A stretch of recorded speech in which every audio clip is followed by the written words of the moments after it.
7 de setembro, dia da independência, do surgimento, do nascimento do nosso país. Mas será que as coisas se resumiram àquela tarde do dia 7 de setembro do ano de 1822, quando Dom Pedro, lendo as cartas que chegaram de Portugal, bradou com indignação: Independência ou morte! Os alunos do Colégio Cecília Meireles, aqui em Garanhuns, estão para te contar um pouco mais sobre essa história. Curiosidades que talvez você já sabia, esqueceu, e algumas que com certeza você não sabia. Hoje é dia 7 de setembro, dia da independência. E eu não sabia que as primeiras bases que fundamentaram a separação foram lançadas 14 anos antes, quando Dom João VI, pai de Dom Pedro I, veio morar no Brasil, fugindo de Napoleão. Eu não sabia que as medidas econômicas e políticas tomadas por Dom João VI no Brasil possibilitaram autonomia financeira em relação a Portugal. Primeiro passo para a futura separação.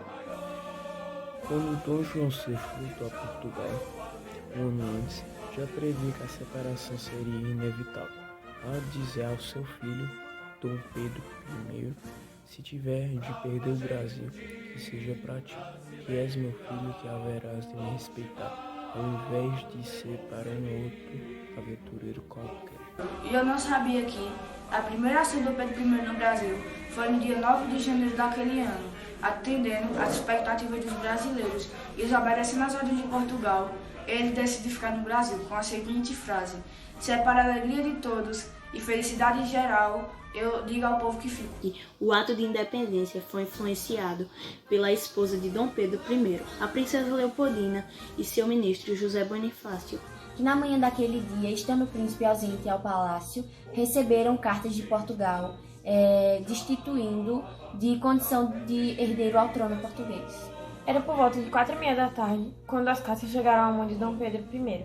Ao ler as cartas e ter a informação de que ele não havia mais direito ao trono português, ele arrancou das fardas os insígnias com as cores portuguesas e a partir de hoje estão rompidos os laços que nos prendiam a Portugal, independência ou morte.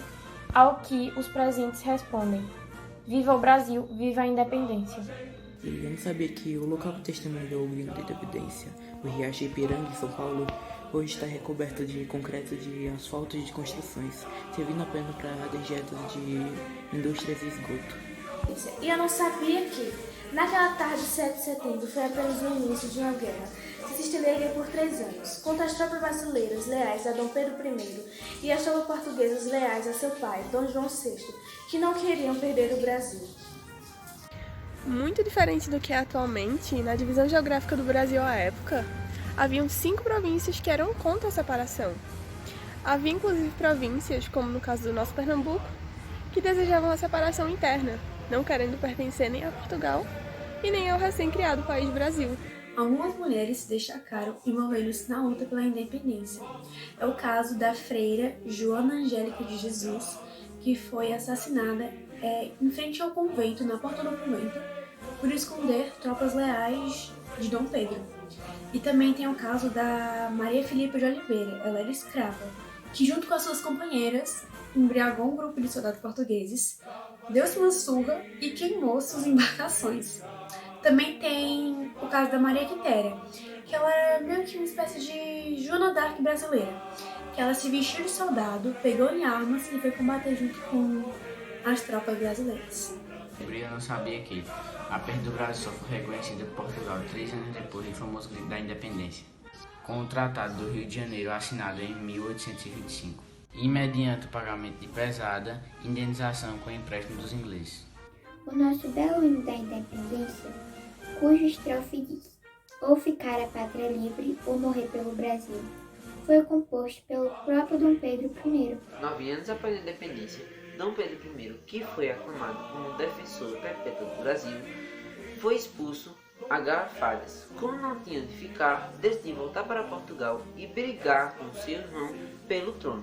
Após ganhar, ele voltou para o seu reinado com o nome de Dom Pedro VI.